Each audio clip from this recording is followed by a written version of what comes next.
Hello everyone, मेरा नाम नेहा है और मैं स्कोर क्लेवर से आपकी इंग्लिश लैंग्वेज एक्सपर्ट हूँ। आज के इस खास पॉडकास्ट में आपका बहुत बहुत स्वागत है। आज हम द हिंदू के दो बहुत ही महत्वपूर्ण एडिटोरियल्स को बिल्कुल आसान भाषा में समझेंगे। दोस्तों, मैं यहाँ आपको एक बहुत ही शॉर्ट ब्रेकडाउन दे रही हूँ। अगर आपको डेली एडिटोरियल्स का बहुत ही डिटेल्ड ब्रेकडाउन चाहिए तो वो हमारी एडिटोरियल एनालिसिस वेबसाइट पर अवेलेबल है। वेबसाइट पर पूरे एडिटोरियल को सेंटेंस स्ट्रक्चर के आधार पर फ्रेज बाय फ्रेज तोड़ा गया है। हर फ्रेज के वोकैबुलरीज, हिंदी ट्रांसलेशन और सिंप्लीफाइड इंग्लिश दिए गए हैं। इसके साथ ही सेंटेंसेस का कॉन्टेक्स्ट, बैकग्राउंड, 5 पॉइंट समरी और एडिटोरियल का टोन भी बहुत अच्छे से एक्सप्लेन किया गया है। इतना ही नहीं, हर एडिटोरियल के लिए exam standard reading comprehension questions भी वहां मौजूद हैं। वेबसाइट का लिंक डिस्क्रिप्शन में दिया गया है। इसके अलावा स्कोर क्लेवर आपको daily premium editorial vocabulary PDFs भी प्रोवाइड करता है, जिसमें इंपॉर्टेंट वोकैबुलरीज के डिटेल्ड एक्सप्लेनेशंस होते हैं। ये पीडीएफ्स हमारे स्कोर क्लेवर टेलीग्राम चैनल पर बिल्कुल फ्री में अवेलेबल है। चैनल ज्वाइन करने का लिंक भी डिस्क्रिप्शन में है।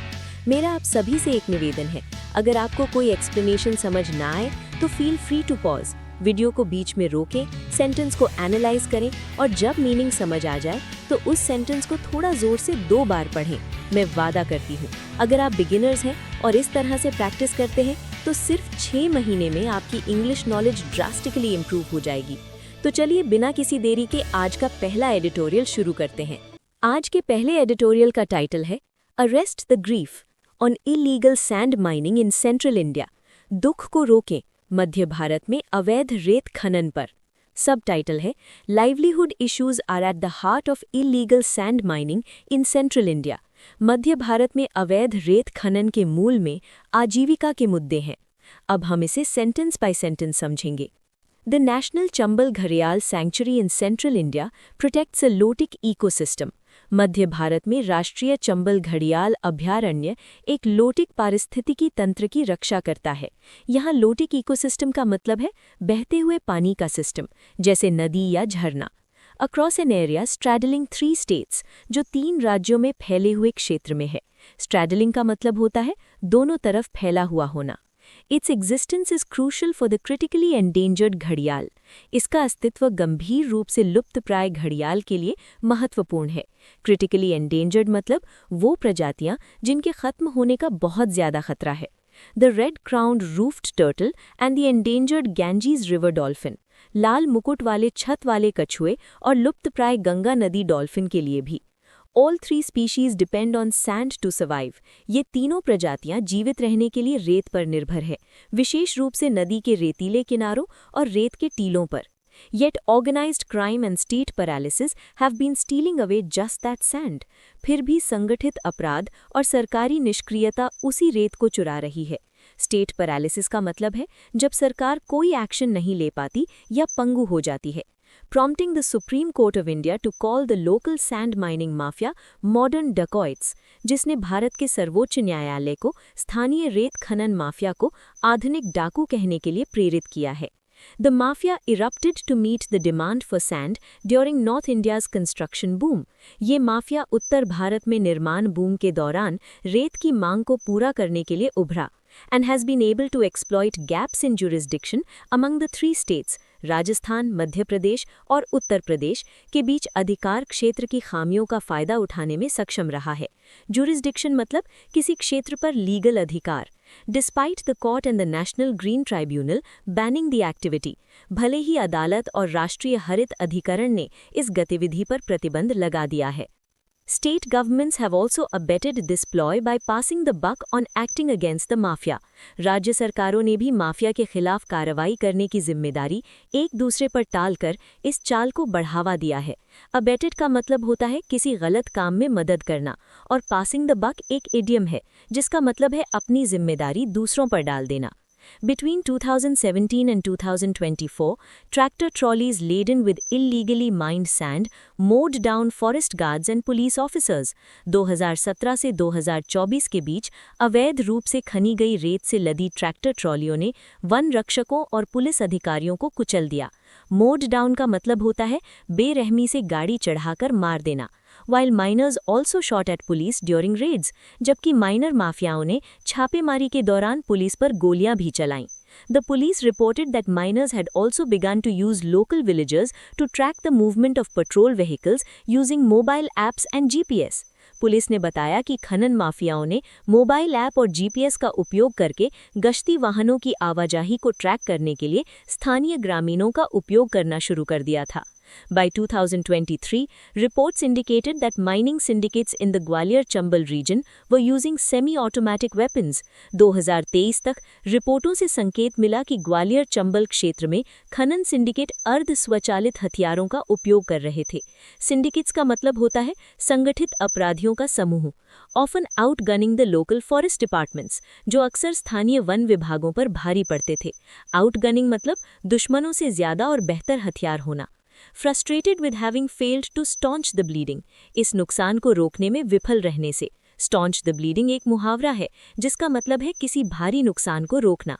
Madhya Pradesh and Rajasthan attempted to legalize sand mining in certain districts inside the sanctuary. Madhya Pradesh और राजस्थान ने अभयारण्य के अंदर कुछ जिलों में रेत खनन को वैध बनाने का प्रयास किया। Madhya Pradesh submitted proposals for limited mining in 2 districts. Madhya Pradesh ने 2 जिलों में सीमित खनन के प्रस्ताव प्रस्तुत किए। But resistance from the national green tribunal stalled it's plans, लेकिन राष्ट्रीय हरित अधिकरण के विरोध ने इसकी योजनाओं को रोक दिया। स्टॉल्ड मतलब काम को बीच में रोक देना या अटका देना।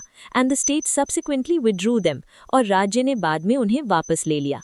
Rajasthan followed with a similar proposal in March this year, only for the court to block it.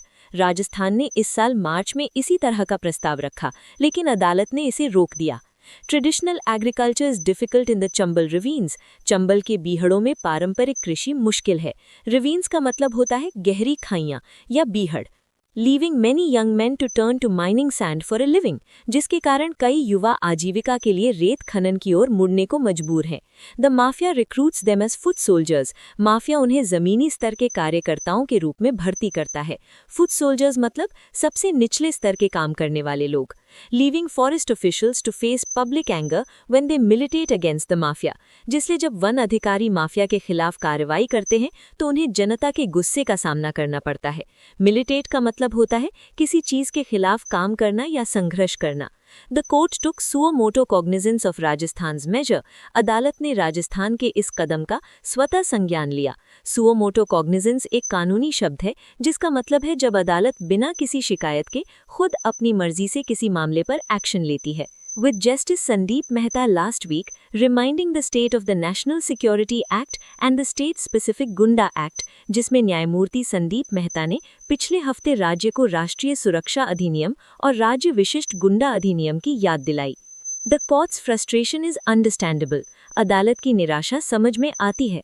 But given the recent troubled history of green governance, लेकिन पर्यावरण प्रशासन के हालिया परेशानी भरे इतिहास को देखते हुए green governance मतलब पर्यावरण से जुड़े नियम कानून का पालन, where it has played a regulator, जहां इसने एक नियामक की भूमिका निभाई है, there is merit in the court disciplining the regulator rather than replacing it.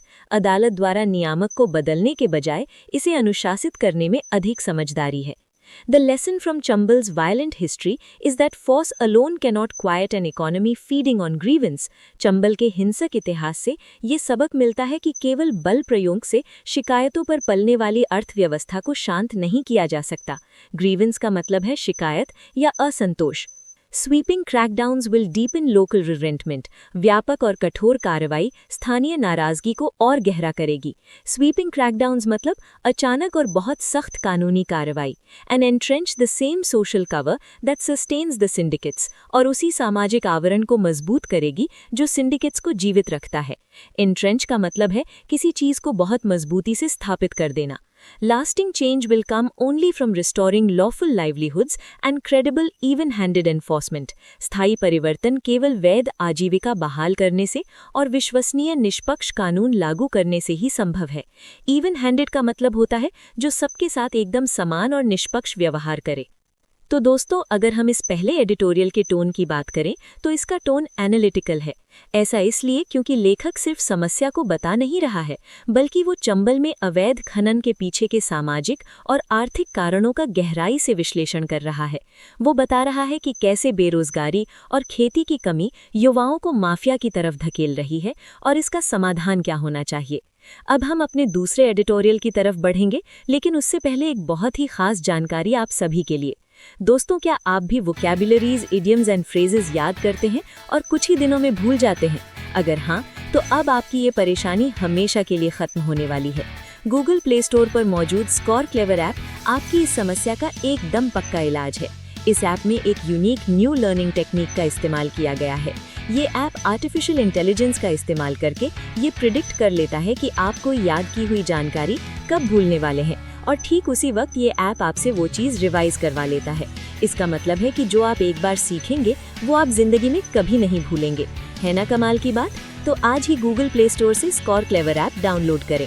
और हाँ दोस्तों, आपको हमारी ये नई पॉडकास्ट इनिशिएटिव कैसी लग रही है, मुझे कमेंट्स में अपना फीडबैक ज़रूर बताएं। इस पॉडकास्ट को तैयार करने में बहुत मेहनत लगती है, इसलिए मेरी आपसे रिक्वेस्ट है कि हमें अपना सपोर्ट। चलिए अब बढ़ते हैं आज के दूसरे एडिटोरियल की तरफ। Title: illogical acts on SIR adjudication, Malda घेराव। अतार्किक कार्य एसआईआर न्याय निर्णयन, मालदा घेराव पर। Subtitle: The Malda Gherao to protest the SIR adjudication vitiates the Bengal elections. SIR न्याय निर्णयन के विरोध में मालदा घेराव बंगाल चुनाव को दूषित करता है। विशिएट्स का मतलब होता है किसी अच्छी चीज को खराब करना या दूषित करना। चलिए अब इसे विस्तार से समझते हैं। The घेराव of 7 judicial officers in Malda on April 1 by a mob. 1 अप्रैल को मालदा में भीड़ द्वारा 7 न्यायिक अधिकारियों का घेराव marks a disturbing escalation in what has been a fevered election season in West Bengal. पश्चिम बंगाल में चल रहे तनावपूर्ण चुनावी मौसम में एक परेशान करने वाली वृद्धि को दर्शाता है। एस्केलेशन मतलब किसी चीज़ का अचानक से बढ़ जाना या उग्र हो जाना, और फीवर्ड मतलब बहुत ज़्यादा उत्तेजित या तनावपूर्ण माहौल। The Supreme Court of India condemned it as a calculated attempt to disrupt the adjudication process. Bharat के सर्वोच्च न्यायालय ने इसे न्याय निर्णयन प्रक्रिया को बाधित करने का एक सोचा समझा प्रयास बताकर इसकी निंदा की। adjudication process मतलब कानूनी तौर पर फैसला सुनाने की प्रक्रिया। The ECI has referred the probe to the National Investigation Agency. चुनाव आयोग ने राष्ट्रीय अन्वेषण अभिकरण को सौंप दी है, and the incident has become a flashpoint in the confrontation between the Trinamool Congress-led state government and the ECI. और ये घटना तृणमूल कांग्रेस के नेतृत्व वाली राज्य सरकार और चुनाव आयोग के बीच टकराव का एक मुख्य कारण बन गई है।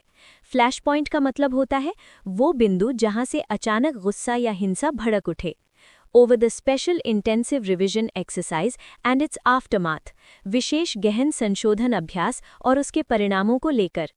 Election-related violence has largely become a thing of the past in most states. चुनाव से जुड़ी हिंसा ज़्यादातर राज्यों में अब अतीत की बात हो गई है, but not in West Bengal, where violence is endemic during any election. लेकिन पश्चिम बंगाल में नहीं, जहां किसी भी चुनाव के दौरान हिंसा एक आम बात है। एंडेमिक का मतलब होता है कोई ऐसी बीमारी या समस्या जो किसी खास इलाके में हमेशा मौजूद रहती है। This is partly due to the intensity of political contestation. ये आंशिक रूप से राजनैतिक मुकाबले की तीव्रता के कारण है। Contestation मतलब प्रतियोगिता या विवाद।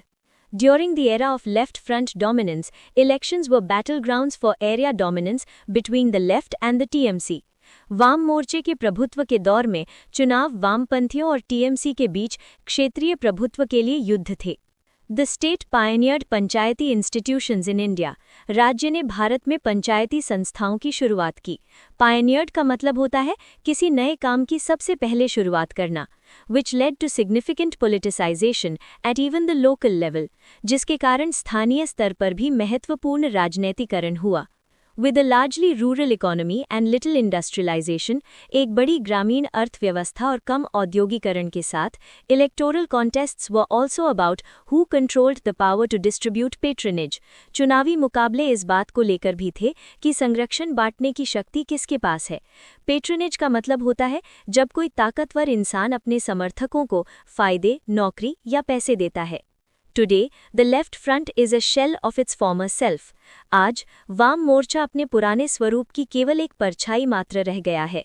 A shell of its former self एक फ्रेज है जिसका मतलब है पहले से बहुत ज़्यादा कमज़ोर हो जाना। And the polity is dominated by contests between the TMC and the BJP. और राजनीति पर TMC और BJP के बीच के मुकाबलों का दबदबा है। The TMC using what some academics term a franchise model of politics. TMC उस चीज का उपयोग कर रही है जिसे कुछ शिक्षाविद फ्रैंचाइज मॉडल ऑफ राजनीति कहते हैं. Leveraging the charisma of Chief Minister Mamta Banerjee to foster a patronage system with local satraps, जो स्थानीय क्षत्रपों के साथ संरक्षण प्रणाली को बढ़ावा देने के लिए मुख्यमंत्री ममता बनर्जी के करिश्मे का लाभ उठा रहा है. सैट्रैप्स का मतलब होता है छोटे इलाकों के प्रभावशाली और ताकतवर नेता. And the BJP seeking to import a similar model but with a Hindutva emphasis. और BJP इसी तरह के मॉडल को लेकिन हिंदुत्व के जोर के साथ आयात करने की कोशिश कर रही है. This new political contest has brought its own forms of violence. इस नए राजनीतिक मुकाबले ने अपने ही प्रकार की हिंसा को जन्म दिया है. This year, the contest has been complicated by the SIR. इस साल मुकाबला SIR के कारण जटिल हो गया है. SIR यानी Special Intensive Revision. The process has dragged on even after the revised roll, with 7.04 crore electors, down from 7.6 crore in 2024, was released. ये प्रक्रिया 2024 में 7.6 करोड़ मतदाताओं वाली संशोधित सूची जारी होने के बाद भी लंबी खिंच गई है. ड्रैग डाउन मतलब किसी काम का ज़रूरत से ज़्यादा समय तक खिंच जाना. Close to 6 lakh electors are still being passed for logical discrepancies. लगभग 6 लाख मतदाताओं की अभी भी तार्किक विसंगतियों के लिए जांच की जा रही है. पास्ट का मतलब होता है किसी चीज़ की बहुत बारीकी से जांच करना और discrepancies मतलब गड़बड़ियाँ या अंतर. With roughly 40% of adjudicated cases resulting in rejections, जिसमें से लगभग 40% जांचे गए मामलों का परिणाम अस्वीकृति के रूप में सामने आ रहा है. Judicial officers working under the court's oversight have been clearing this backlog. अदालत की निगरानी में काम कर रहे न्यायिक अधिकारी इस बैकलॉग को खत्म कर रहे हैं. ओवरसाइट मतलब किसी काम की देखरेख या निगरानी करना. An exercise that would never have reached this stage had the ECI not relied on flawed software to filter enumeration requests. ये एक ऐसा अभ्यास है जो इस स्तर तक कभी नहीं पहुंचता अगर चुनाव आयोग ने गणना अनुरोधों को फिल्टर करने के लिए त्रुटिपूर्ण सॉफ्टवेयर पर भरोसा नहीं किया होता. फ्लॉड का मतलब होता है जिसमें बहुत सी गलतियां या कमियां हों, और एन्यूमरेशन मतलब लोगों की गिनती करना या सूची बनाना. The court has allowed appellate tribunals for persons whose names have been rejected. अदालत ने उन व्यक्तियों के लिए अपीलीय न्यायाधिकरणों की अनुमति दी है जिनके नाम खारिज कर दिए गए हैं. Appellate tribunals वो अदालतें होती हैं जहां लोग अपने खिलाफ हुए फैसले की शिकायत या अपील कर सकते हैं. But there is uncertainty over whether these will conclude before polling. लेकिन इस बात पर अनिश्चितता है कि क्या ये मतदान से पहले संपन्न हो पाएंगे. With tempers running high over what appears to be significant disenfranchisement, महत्वपूर्ण मताधिकार छिनने की आशंका को लेकर लोगों में भारी गुस्सा है. Disenfranchisement का मतलब होता है किसी से उसके वोट डालने का अधिकार छीन लेना.